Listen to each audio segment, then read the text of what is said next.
Hi friends. நான் இன்னைக்கு வந்து செவ்வாய் பயிற்சியை பற்றி ஒரு வீடியோ போடுறேன். அதாவது ஜூலை 12ஆம் தேதி வந்து செவ்வாய் பயிற்சி ஆகுது. சரிங்களா? செவ்வாய் இது வரைக்கும் துலாமில் இருந்த செவ்வாய் விருச்சிகத்தில் பயிற்சி ஆகுது. இது வந்து நான் சொல்கிறது வந்து திரிகணித பஞ்சாங்கம் படி. சரிங்களா? ஜூலை 12ஆம் தேதி பயிற்சி ஆகுது.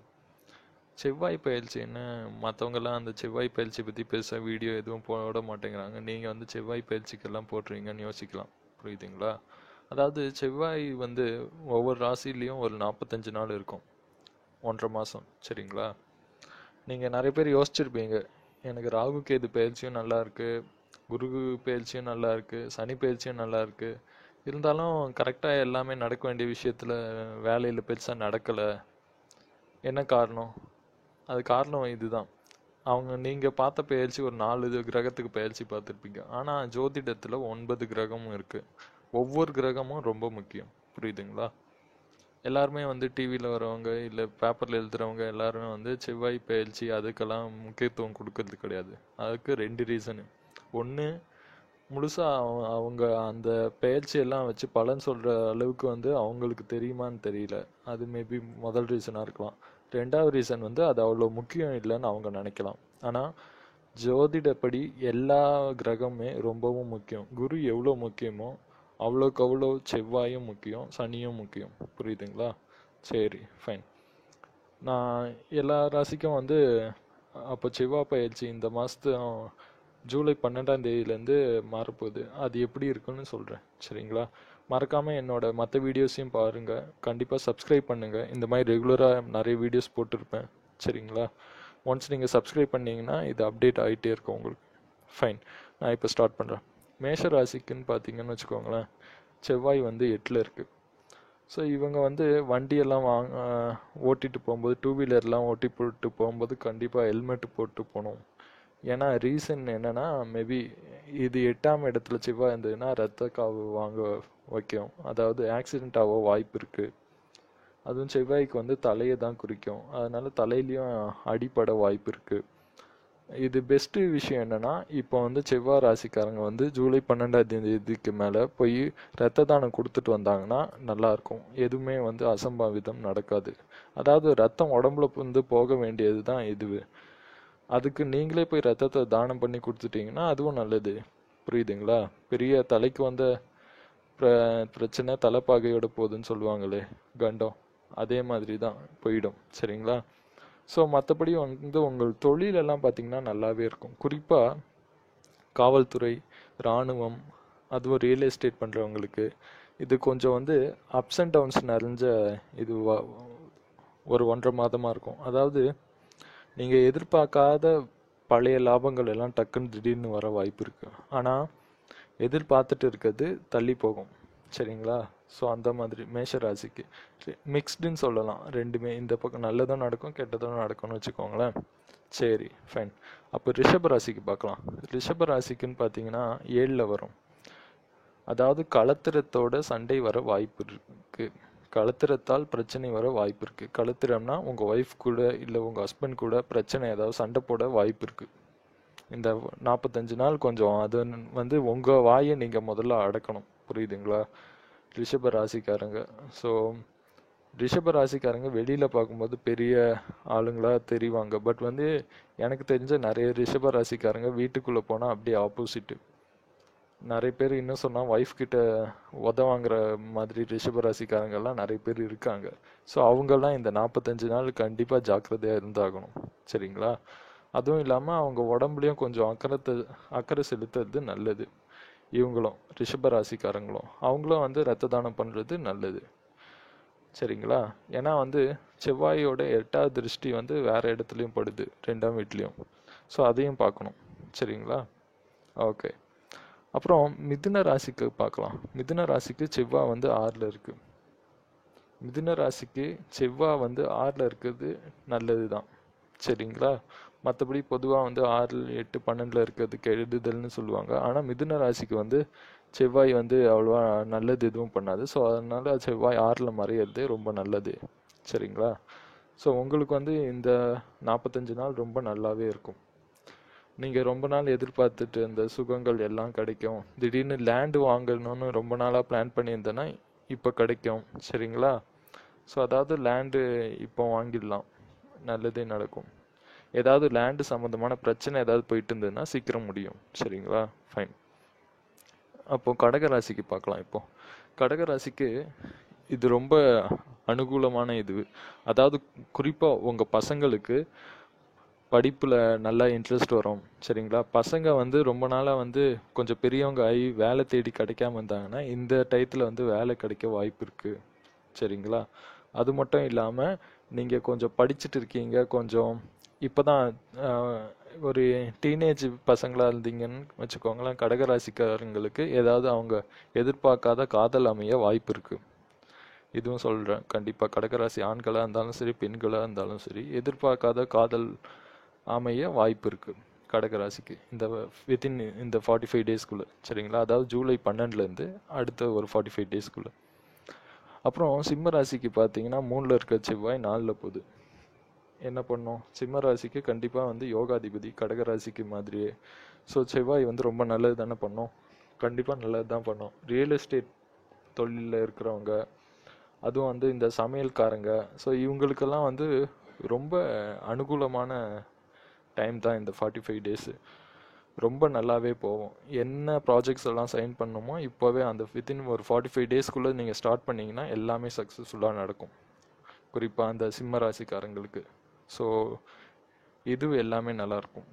அவங்க விஷயம் என்னென்னா, ஒய்ஃப் கிட்ட மட்டும் கொஞ்சம் வந்து இதுவாக பேசணும். ரொம்ப வந்து அவங்க லூஸ் டாக் விடக்கூடாது. ஸோ இப்போ லூஸ் டாக் விட்டுட்டு அப்புறம் வந்து ஒய்ஃப் வந்து ஒரு 2 மாதம் கழிச்சு கூட அதை வச்சுட்டு ஏதாவது பிரச்சனை பண்ணுவாங்க. ஸோ அதனால் வந்து வாயை கொஞ்சம் கட்டுப்படுத்தணும். எல்லா விஷயத்தையும் ஒய்ஃப் கிட்ட பேசுகிறது அது ஃபஸ்ட்டு பண்ணணும் சிம்ம ராசிக்காரங்க.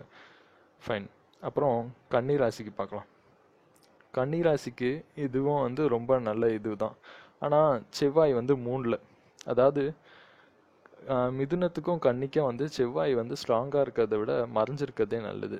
அதாவது 3ன்றதும் ஒரு ஆஃப் மறைஞ்சிருக்கிற ஸ்டேட் தானே 3ஆம் வீடுன்றதும் கன்னி ராசிக்கு. ஸோ அதனால் கன்னி ராசிக்கும் இது கண்டிப்பாக நல்லது தான் பண்ணும். குறிப்பாக அவங்க இளைய சகோதரத்துக்கிட்ட இருந்து இது வர, அதாவது முன்னாடி ஏதாவது ப்ராப்ளம் இருந்ததுன்னா அது சால்வ் ஆக இது கரெக்டான நேரம். சில பேர் வந்து சொத்துக்காக வந்து கோர்ட்டில் கேஸ் போட்டிருப்பாங்க, அண்ணன் பார்க்காம. ஸோ அவங்களுக்கெல்லாம் வந்து இது நல்ல டைமு. ஸோ இப்போ வந்து பேச்சுவார்த்தை பண்ணிங்கன்னா எல்லாம் சுமூகமாகவே முடியும். நீங்கள் வந்து குறிப்பாக வந்து உங்கள் இளைய சகோதரர் இல்லை சகோதரிக்கிட்ட வந்து சண்டை போடாமல் பேச்சுவார்த்தையோட சுமூகமாக தீர்வு பார்க்க ட்ரை பண்ணுங்கள். ஸோ இது வந்து அனுகூலமாகவே இருக்கும் இந்த 45 டேஸ் உங்களுக்கு. சரிங்களா? அப்புறம் பார்த்தீங்கன்னு வச்சுக்கோங்களேன், துலாம் ராசிக்கு பார்க்கலாம். துலாம் ராசிக்கு வந்து செவ்வாய் 2ல். துலாம் ராசிக்கு வந்து ரொம்ப நாளாக வந்து என்ன சொல்கிறது, விரதத்தில் இருந்தாமல் அடுத்த 45 நாள் நல்லா வந்து சுவையுள்ளதாக சாப்பிடுவாங்க.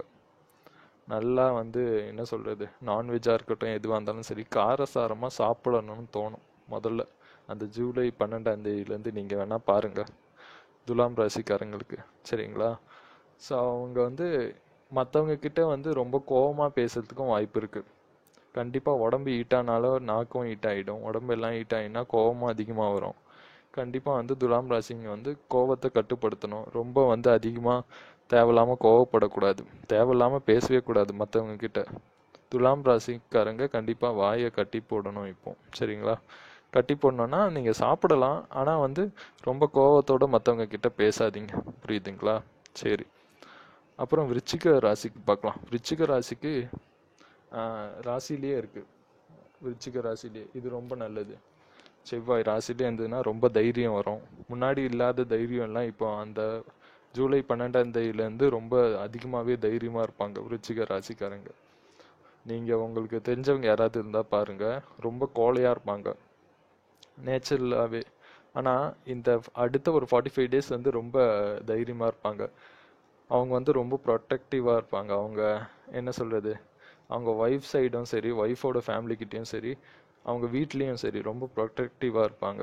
மற்றவங்க வந்து ஈஸியாக வந்து எதுவும் பண்ணிட முடியாது. எதுவும் வந்து அவங்கக்கிட்ட வந்து மற்றவங்கள பற்றி, அவங்க வீட்டில் இருக்கிறவங்கள பற்றி ஏதாவது பேசினாலும், அவதூறாக பேசினா கூட இவங்க வந்து நல்லா ஸ்ட்ராங்காக இது பண்ணுவாங்க, சேவ் பண்ணுவாங்க எல்லாரையும். சரிங்களா?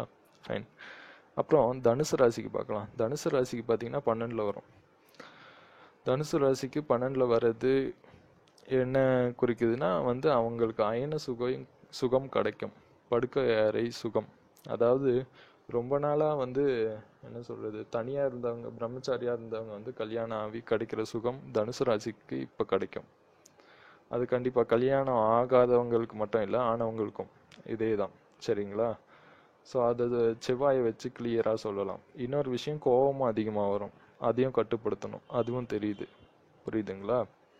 அப்புறம் மகர ராசிக்கு பார்த்தீங்கன்னா லாபம் நிறைஞ்சு வர டைம் தான் இது செவ்வாயால் லாபம்னா, அதாவது அவங்க பண்ணுற தொழில் எந்த தொழிலாக வேணாலும் இருக்கட்டுமே, மகர ராசிக்காரங்க நீங்கள் பண்ணுற தொழிலில் அடுத்த அந்த ஜூலை 12லேருந்து வர 45 நாள் ரொம்ப அனுகூலமாக இருக்கும்.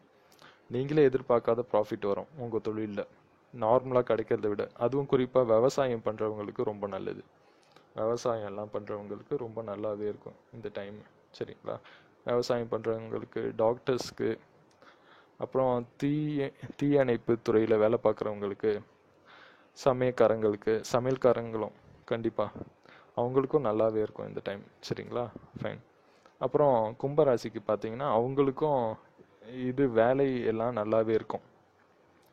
ஆனால் அவங்க இப்போ ஏதாவது பிஸ்னஸ் ஸ்டார்ட் பண்ணுற மாதிரி முயற்சியில் இருந்தாங்கன்னா அது கொஞ்ச நேரம் நிறுத்தி வைக்கிறது நல்லது. அதாவது இவங்களே ஸ்டார்ட் பண்ணால் பிரச்சனை இல்லை, பார்ட்னர்ஷிப்பில் இன்னொருத்தவங்க கூட ஸ்டார்ட் பண்ணக்கூடாது இந்த நேரத்தில் கும்பராசிக்காரங்க பொதுவாக.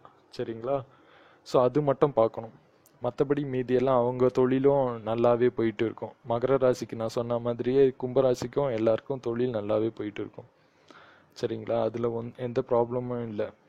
ரொம்ப நாள் வந்து கழித்து வந்து ஏதோ ஒரு விஷயம் வந்து என்ன சொல்கிறது, எப்படி சொல்கிறது, எல்லாருக்கும் வந்து எதிர்பார்க்காத ஒரு விஷயம், நல்ல விஷயம் நடக்கும். சரிங்களா? படிக்கிறவங்களா இருக்கட்டும், வேலைக்கு போகிறவங்களா இருக்கட்டும், டீச்சர்ஸாக இருக்கட்டும், எல்லாருக்குமே சரி, அடுத்த ஒரு ஜூலை 12லேருந்து அடுத்த ஒரு 45 டேஸு நீங்கள் ரொம்ப நாளாக நீங்கள் எதுவாக வேணாலும் நினச்சிருக்கலாம். நீங்கள் நினச்சிட்டு ஒரு டயத்தில் வந்து இது கிடைக்காதுன்னு விட்டுருக்கலாம். அது உங்களை தேடி வரும் கும்பராசிக்கு. சரிங்களா?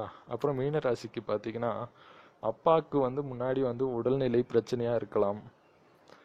ஆனால் இப்போ வந்து ரொம்ப ஸ்ட்ராங்காக போல்ட் ஆகிடுவார் உங்கள் அப்பா, மீனராசிக்காரங்க அப்பா எல்லாம். சரிங்களா? அப்புறமேட்டு வந்து வெளியூர் எங்கேயாவது போகணுன்னு வச்சுக்கோங்களேன், நீங்கள் ரொம்ப நாளாக பிளான் பண்ணியிருப்பீங்க, இங்கே சென்னையை விட்டு வெளியில் தாண்டி போய் ஏதாவது கோயிலுக்கு போகணுன்னு சொல்லிட்டு, அதுக்கு நேரம் வந்திருக்காது. திடீர்னு எதிர்பார்க்காத நேரமாக இப்போ ஜூலை 12 மேலே வந்து டக்குன்னு வந்து அது கைக்கூடி வரும். நீங்களே பிளான் பண்ணியிருக்க மாட்டீங்க போகலான்னு சொல்லிட்டு, ஆனால் அந்த டயத்தில் வந்து ஏதாவது சம்திங் வரும்.